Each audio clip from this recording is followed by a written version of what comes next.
केलाय आणि एक व्हिडिओ व्हायरल केलाय. यामध्ये एकनाथ शिंदे ज्या हेलिकॉप्टरने आले त्या हेलिकॉप्टर मधून पैशाच्या बॅगा आणल्या गेल्या शिंदे सेनेकडून आणि मोठ्या प्रमाणात पैशाचा वाटप झाला असा आरोप झाला. नेमकं काय तथ्य आहे? अत्यंत चुकीचा आणि बेजबाबदारपणाचा हा आरोप आहे. शिंदे साहेब हे निवडणुकीच्या प्रचार दौऱ्यावर होते आणि हेलिकॉप्टरच्या संध्याकाळच्या वेळेला हेलिकॉप्टर उडत नाही आपल्याला माहिती आहे आणि त्याच्यामुळे हेलिकॉप्टरमधून उतरून मालवण ते वेंगुर्ला आणि वेंगुर्ला ते सावंतवाडी आणि सावंतवाडी ते मोपा हा प्रवास त्यांनी गाडीद्वारे केला आणि तिथून ते पुढच्या आपल्या सोलापूर दौऱ्याकडे रवाना झाले. आता तुम्ही ज्याला दौऱ्यावर असता त्याला तुमच्या कपड्याच्या बॅगा तुमच्या सोबत असणारच. त्यांना पैशाच्या बॅगा म्हणणं ह्याच्यासारखी चुकीची बाब दुसरी कुठलीच नाही असं मला वाटतं. त्यांनी स्वतः खात्री करून घ्यावी की ते दौऱ्यावर होते आणि दौऱ्यावरचे त्यांच्या स्वतःच्या पीएच्या या बॅग तर स्वतः घ्यायलाच लागतात, नाहीतर मग ते कपडे कसे बदलणार, पुढचा प्रवास कसा करणार. ही साधी गोष्ट आहे आणि त्याच्यातून असं काहीतरी खोटं बोलणं आणि एखाद्याची बदनामी करणं हे अत्यंत चुकीची आणि निषेधार्ह बाब आहे. तर एवढ्या 3-3 बॅगा त्यांनी का आणलेल्या? एका दिवसाच्या दौऱ्यावर आलेले नाही, तिथून त्यांचा पुढचा दौरा होता. मी आपल्याला अगोदरच सांगितलं की तिथून ते पुन्हा ठाण्याला गेलेले नाहीत, त्याच्याऐवजी ते त्यांच्या पुढच्या दौऱ्यावर रवाना झाले आणि त्याच्यामुळे त्यांच्याबरोबर असलेल्या पीए सर्वांच्या कपड्याच्या बागा ह्या त्यांच्यासोबत असणारच. त्याच्याशिवाय ते प्रवास कसं करू शकतात? रात्री मालवणमध्ये निलेश राणेने 1.5 लाख रुपये सापडल्याचा दावा करत गाडी पकडली आहे पोलिसांनी. निलेश राणेने म्हटले भाजप खुलेआम पैसे वाटते, याकडे कसं बघता? नाही, हा प्रकार तर सगळीकडेच चालू आहे. इथं सुद्धा बूथवर सुद्धा काही माणसं उभी आहेत आणि ते पैशाचं वाटप करतायत. तर आम्ही पोलिसांना या संदर्भात सांगितलेलं होतं आणि पोलिसांनी जाऊन काही लोकांना तिथून हटवलं सुद्धा. परंतु असे प्रकार निवडणुकीमध्ये होणं चुकीचं आहे असं मला वाटतं आणि त्याच्यामुळे ह्याच्यावर नियंत्रण खरं तर पोलीस यंत्रणेने केलं पाहिजे आणि निलेश राणेंना ते स्वतःला करायला लागलं. तर मागच्या वेळेला त्यांनी ज्यावेळेला हे केलं त्यावेळेला त्यांच्यावरच उलटा खटला दाखल केला गेला किंवा FIR केला गेला आणि त्याच्यामुळे एकंदरीतच हा प्रकार कसा रोखायचा हे यंत्रणेने ठरवलं पाहिजे. काल रात्री त्यांनी ठिय्या केलं त्यामुळे नंतर उशिरा दोघांना पकडलं होतं, त्यांच्यावर कारवाई केली. त्यांना ठिय्या, एका आमदारांना ठिय्या करावा लागतोय, याकडे कसं पाहतो? नाही, ह्याच्यावर जलद गतीने जर ॲक्शन घेतली तर आमदारांना असं ठिय्या आंदोलन करण्याचा प्रश्न उद्भवणार नाही असं मला वाटतं आणि त्याच्यामुळेच त्याच्यावर ताबडतोब ॲक्शन व्हायला पाहिजे होती आणि ती ॲक्शन झाली असती तर हे प्रकार थांबले असते. भाजपच्या प्रवक्त्याने असं म्हटलेलं आहे की जी युती तुटली सिंधुदुर्गात, ती युतीला जबाबदार शिंदे गट होता असं त्यांचा आरोप आहे. नवनाथ बनेने आरोप केलेला आहे. नाही, हे खरोखर हा चुकीचा आरोप आहे. आम्ही सर्वतोपरी तयारी दर्शवलेली होती परंतु भाजपकडून या संदर्भात काहीच रिस्पॉन्स देण्यात आला नाही. ही वस्तुस्थिती आहे आणि त्याच्यामुळेच ही युती तुटली, नाहीतर युती होण्याला कुठलीही अडचण नव्हती. भाजपने सिंधुदुर्ग जिल्ह्यात पैसे वाटपाची जी प्रथा सुरू केली असं तुम्ही मानताय का? मुळात ही प्रथा सुरू करणं चुकीचं आहे असं मी मानतो की ही लोकशाहीला घातक आहे असं मला वाटतं. निलेश राणेंचा वापर केला जातोय असं नितेश राणेंनी काल पुन्हा पुनरुच्चार केलेला आहे.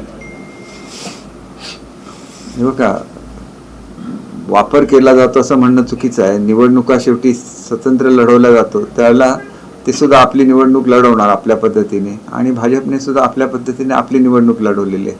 ह्याच्यामध्ये वापर केला जाण्याचा काही प्रश्न उद्भवत नाही. पहिल्या 2 तासाची आकडेवारी आलेली आहे. मतदारांनी उत्स्फूर्तपणे बाहेर येऊन मतदान केलेलं पाहायला मिळतंय, चांगली टक्केवारी पाहायला मिळते. नाही, ही एक चांगली बाब आहे. जेवढी जास्तीत जास्त मतदान होईल ते लोकशाहीला पूरक होईल. तुम्ही काय सातत्याने म्हणताय की पैसे वाटप होते भारतीय जनता पक्षाकडून किंवा निलेश राणे म्हणतायत, काय वाटतं मग तुम्हाला? शिंदे सेना या पैसे वाटपापुढे कुठेतरी हतबल झाली आहे का? हतबल होण्यापेक्षा आपल्याला असं म्हणता येईल की ह्याला कसं तोंड द्यायचं हा एक प्रश्न असतोच आणि त्याच्यामुळे शेवटी निवडणुकातून मग खरं चित्र रिफ्लेक्ट होत नाही. दीपक केसरकरांचा एक पाय भाजपात आणि एक पाय शिवसेनेत होता, तर असं एक नितेश राणेने आरोप केलेला आहे. हा आरोप सुद्धा चुकीचा आहे कारण चांगले संबंध असणं याचा अर्थ त्या पक्षात जाणं असं होत नाही. चांगले संबंध अनेकांचे असतात आणि ते तसे ठेवणं हा आपला एक परंपरेचा भाग आहे. उद्धव ठाकरेंनी असं म्हटलंय आमच्याकडे एक गद्दार होता. उद्धव ठाकरेंनी शहाजी बापूंवर टीका केलं. आता बोलतील काय धाडी काय पोलीस, त्यांच्या धाडी प्रकरणावर त्यांनी एक विधान केले उद्धव ठाकरेंनी. आज माझ्या माहितीप्रमाणे शहाजी बापू सध्या आजारी आहेत आणि आजारी माणसावर एखादा असं कॉमेंट करणं हे चुकीचं आहे असं मला या संदर्भात सांगावंसं वाटतं. त्या उद्धव ठाकरे यांनी सुद्धा कुठेतरी निलेश राणे यांचं जे काम करते त्याला कौतुक म्हणता येणार, पण त्यांनी म्हटलंय की एका बाजूला धाड टाकली ज्याच्या घरावर, त्याला ज्याच्या घरात पैसे मिळाले त्याला अटक न करता फक्त ज्यांनी दाखवून दिलं त्याला अटक झाली. हे चुकीचं आहे अशा पद्धतीचं वक्तव्य उद्धव ठाकरे यांनी सुद्धा केलंय. मुळात हे चुकीचं आहे. सर्वच लोक म्हणतात की ज्यांनी हे दाखवून दिले पैसे त्याला त्याच्यावरच केस झाली आणि ज्यांच्याकडून पैसे मिळाले त्याच्यावर मात्र काही कारवाई झालेली नाही हे सर्वांनाच माहिती आहे. उद्धव ठाकरेंनी अजून एक काल विधान केले, कोके घेऊन पसार झालेल्या गद्दारांना त्याची जागा दाखवा असं मतदारांना त्यांनी आवाहन केलंय. आता हे किती काळ असं चुकीचं बोलत राहणार, याला सम मर्यादा आहे. सावंतवाडी आपल्या महाराष्ट्रातल्या जनतेने दाखवून दिलेलं आहे खरी शिवसेना कुठली आहे, त्याच्यामुळे आमचे सर्वाधिक आमदार निवडून आलेले आहेत. त्याचा त्यांनी बोध घ्यावा आणि आता तरी असं बोलणं थांबवावं. ते भाजपनं कायमच छोट्या पक्षांना अशा पद्धतीची वागणूक देतं आणि कुठेतरी छोट्या पक्षांना संपवण्याचा प्रयत्न करतं. तुम्हाला वाटतं का महाराष्ट्रात सुद्धा असा प्रयोग सुरू झालाय? या संदर्भात आता काही बोलणं योग्य होणार नाही. अजून मुंबईची निवडणूक व्हायची आहे. मुंबईची निवडणूक झाल्यानंतरच या संदर्भात अधिक बोलणं योग्य ठरेल. तुम्ही सावंतवाडीत पैशाचा वापर केला जातो, वेंगुर्ल्यात वापर केला जातोय असा आरोप केला होता. त्याच्यावर नितेश राणेंनी काल असं म्हटलं तुम्ही स्थानिक आमदार आहात, तुम्हाला याची माहिती असेल तर ती पोलिसांना द्यावी असं त्यांनी आवाहन केलं होतं तुम्हाला. पोलिसांना वेळोवेळी आम्ही आता सुद्धा पैसे वाटले जात आहेत बूथवर, आपण सुद्धा जाऊन त्याचं पिक्चरायझेशन करू शकता. आता पोलिसांनी येऊन हे थांबवलं पाहिजे. पोलिसांना कळवणं हे आम्ही करू शकतो, परंतु स्वतः जाऊन ते पकडणं हे त्याच्यामधून दुसरेच काहीतरी प्रकार उद्भवण्याची शक्यता असते. भाई रात्री आचारसंहिता संपल्यानंतर भाजपच्या कार्यकर्त्यांची गाडी पोलिसांनी पकडली, त्यानंतर उशिरा निलेश राणे ठिय्या केल्यानंतर आंदोलन झालं, कारवाई झाली. आता देखील सावंतवाडीत काही ठिकाणी बूथच्या ठिकाणी जाऊन पैसे वाटप केले जाते. मोठ्या प्रमाणात पैसे वाटप भाजपकडून का केले जातात असं वाटतं आपल्याला?